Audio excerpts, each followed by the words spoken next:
Day 755 of this project, and I'm cold. When we started this project behind me, it was hot and sunny, and today I'm wearing my insulated jeans. So that's Missouri weather for you. It's a very exciting day.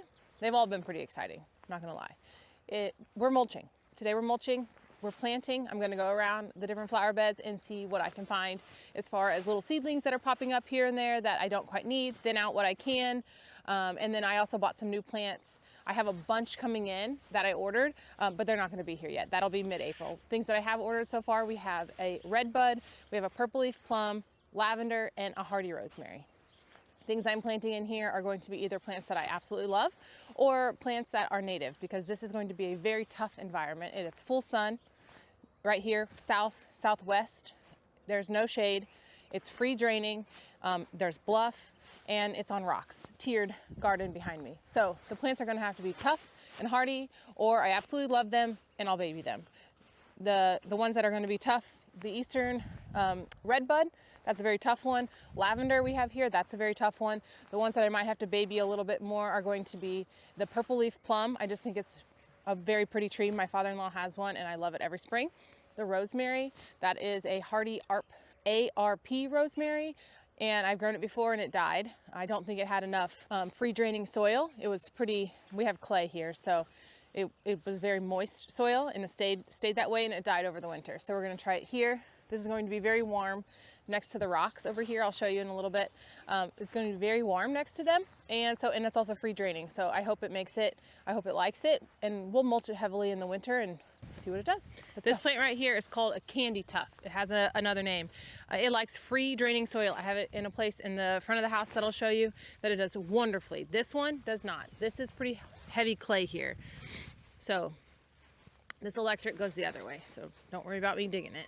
We're gonna dig this out. And we're gonna put it over in our new project, CandyTuft. But I love it because it blooms in the spring, so I buy it when I see it, but I put it in the wrong spot, right? That happens. Not a happy plant. Worms in there. This ajuga though, that loves its spot. I transplanted it and it will take up this spot. This is where Penny likes to lay and watch the cars and watch us come into the driveway. So she has completely destroyed this. So instead of fighting that, we are going to just transplant this to our new project and not have to worry about where Penny lays. This is a Dianthis, and I love it for its color. Okay, well that was a fail.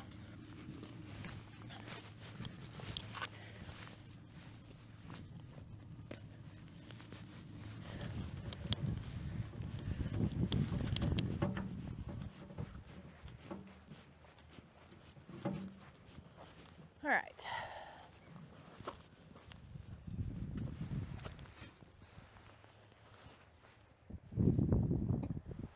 Let's start laying out the Dianthis. I don't know these roots on this. I guess it like just grows on the ground. Okay, so we're gonna go here. So it kind of goes over the log. I got quite a few clumps.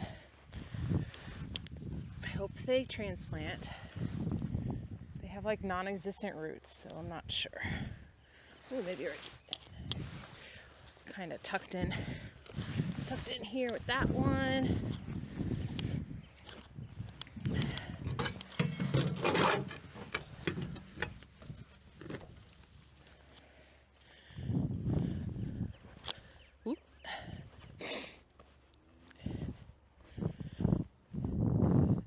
We are going to put steps here, so I'm not trying to get it too close to that area. I'm thinking back, like kind of back here, because that lavender will get pretty big and that'll be kind of a ground cover under it. Maybe one in the front, kind of around that.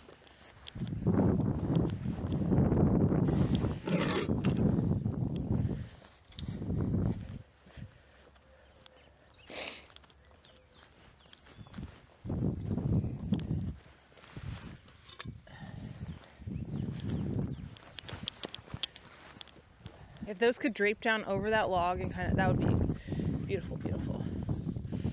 Okay. Now, there was one more. This is the CandyTuft, and it needs a free draining, and it will kind of like, it's a ground cover. I have it in the front. I think right about here. We're going into a very rainy week, and we want to make sure that we have this nice and mulched. There's quite a few rocks in here. It's a very rocky soil. Rocky, bluffy.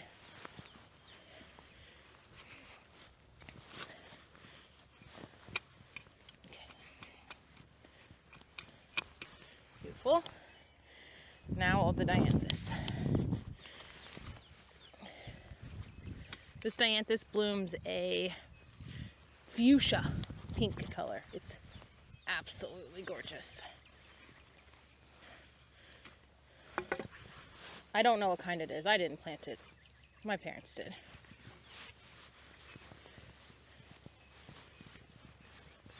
case you didn't know, I bought this house from my parents.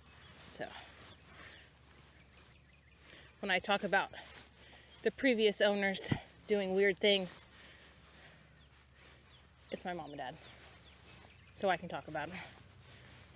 You can't talk about them, but I can talk about them.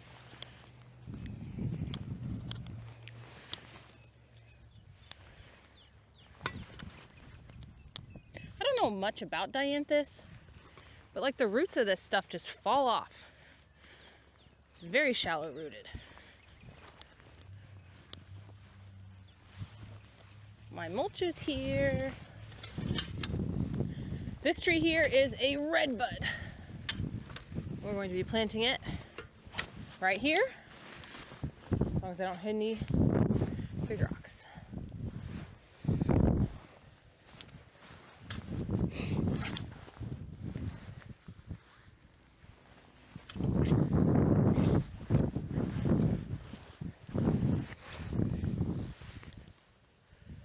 I love red buds in the spring, but I chose it for this site because here in Missouri they naturally grow in poor soils and on rocky hillsides and in cracks and crevices, that kind of thing.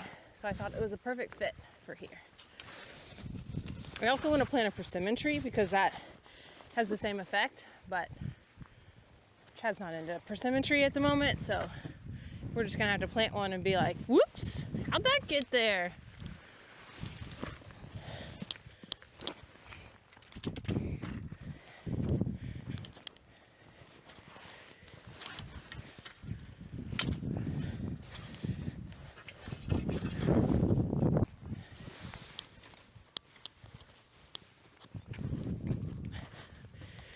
We are gonna plant it just a little bit high so that we can put, we are going to plant it just a little bit high for mulch purposes, so we can mulch it, have a nice deep mulch up here. My father-in-law does say that the best red buds that grow are the small ones that you kind of just dig out of the hillside and the bluffs that are naturally growing around here, but I currently don't have the patience for that. I'll probably plant another one somewhere else, but I went and bought this one.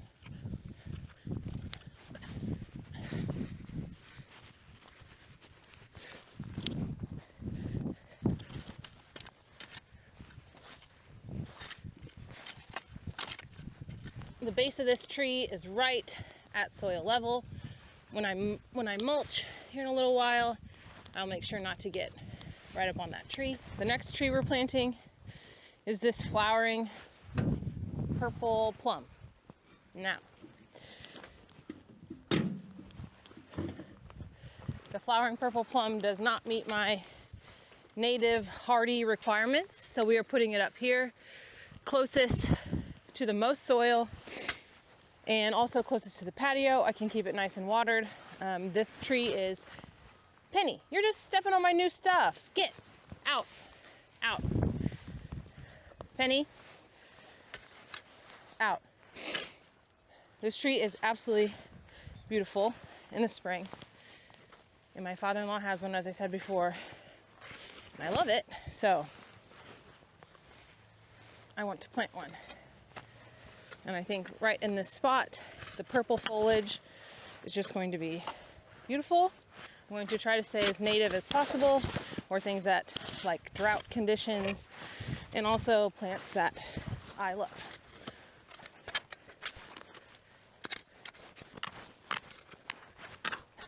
Terrible sound. Minnie, girl.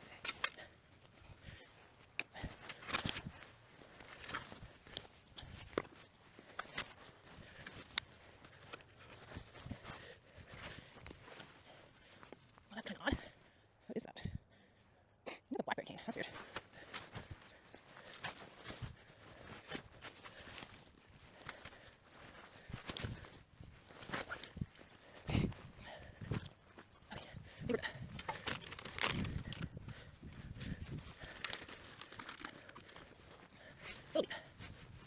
Cover it back in.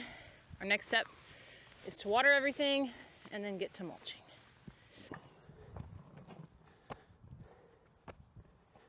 Now that we got this kind of stair step like this, we have some rain coming this week. So we're gonna put all this mulch down to try to prevent all the hard work from washing a whole lot right away. And we want to get grass down first, or we want to get grass down as well, but we won't be able to drive through that area whenever we get the grass seed down. So we're going to start with the mulch here so we can get that going. And then when we get the mulch done, we can put the grass seed in so we don't have to walk through and mess it all up. This ought to be interesting. We'll see if I can get this done the way I want without getting it all inside the bluff there.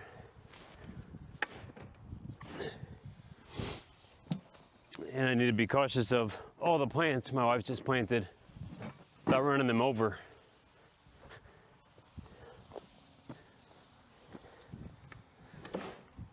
Definitely wasn't designed for easy mulching access. That's why we're going to plant the plants so thick in here we don't have to mulch. I don't know if you heard it, so I'll repeat it, but my wife says she's going to plant plants thick enough to where we don't have to mulch near as much, because plants can actually act as their own mulch whenever they're planted so close together. They'll help with the soil retention and keep the weeds down. You want less weeds? Plant more plants. We may have the amount of plants we want, but they're obviously new, so they don't get to be as big as what they need to be. Oh, yeah. I've been corrected. We don't have enough plants. Please send help or plants. We'll take both.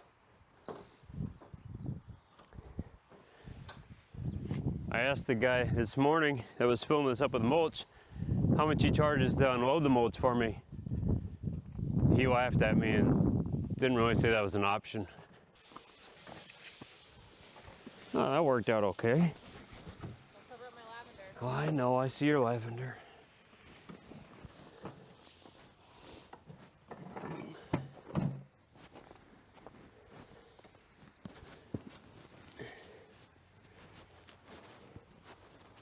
Mulch is kind of like snow in a way. It just makes everything look so much better. And this will really change what we're seeing here. Finally, not just have dirt.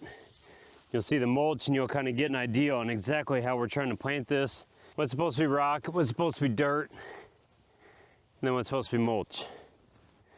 So right now it all kind of has the same color, whether it's a rock or whether it's dirt. When I have tiny little seedlings that I want to put mulch around, but I don't want to bury them, I use these cans that I also use in the garden. So it's super windy and I'm transplanting. And you put them over the top of your seedling, like that. And that way, when your husband comes through and puts mulch, you can just mulch right around it. Makes it a lot easier. You can also do it with the can, like if you have a can that you just transplanted, you can put that over the top as well.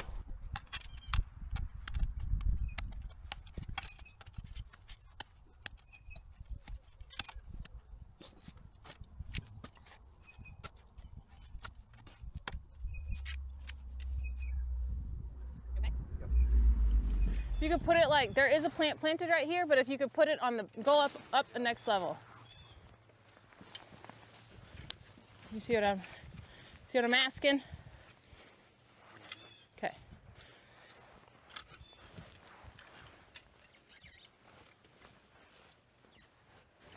I'm aiming for the mulch to be around 3 to 4 inches because I do still have to plant.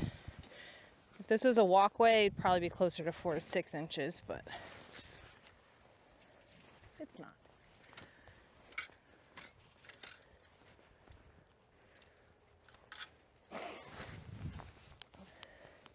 Penny, girl, we're gonna have to teach you how to stay out of the flower beds. I know. You just want to play. I'm only going to about here, Chad, because we still have the fence. So I don't really want to waste products.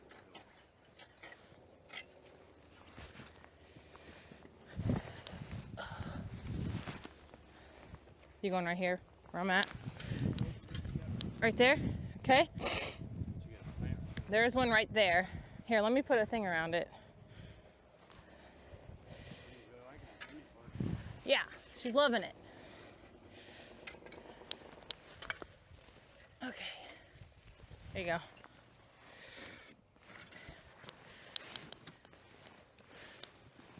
Yeah. She's loving it, that's for sure. Not sure what we're gonna do about that. All right. I have no idea what this succulent is. It blooms a beautiful yellow little flower in the spring. It has been here at this house for I don't know how long. And then it takes over these rock crevices we have everywhere. So we're gonna transplant some more. It's a succulent. Maybe like an ice plant of some sort. I dug it up from our kitchen courtyard up there, and because it kind of grows wherever it feels like, and it was in the wrong spot, and we're going to transplant it down here. We will be seeding, and then we're going to put some straw down. We're going to overseed. We have quite a few bare patches throughout the yard too, just from driving the excavator and Penny and kids and life. So we're going to overseed some of the yard, and then we're going to straw this area here, water it, and then we are supposed to have a couple rainy days this week, so hopefully that really settles that grass seed in. And the grass seed that we chose for the yard was we went with a tall turf type fescue and a bluegrass, Kentucky bluegrass. That is what is that we for our grass we went with tall type, no, what is it called? It's called turf type fescue and bluegrass. But we did a mix, turf type fescue and bluegrass. That's what was recommended by our extension office for this area. This is where we are on our bluff project. As you can see, it looks about the same, but it is mid-April. There is a lot to do yet. We still have retaining walls to build. We still have more mud to get off the hill, but you can see that we have uncovered quite a bit of bluff, a significant amount of bluff. There are some natural holes in the bluff, so we can plant them and do some really fun things with that. We do have all of this mulched up in here. We don't have all the plants yet, but those are slowly gonna get transitioned up there. If you've watched from the beginning of this transition, you'll notice that it is a significant change. We are very excited about it. Thank you for everyone that has been watching the transition here in our yard. The next steps that we have here are the steps. This mudslide that we have going on over here, those will be steps. That's our next project. Thank you so much for watching, and we'll see you in the next one.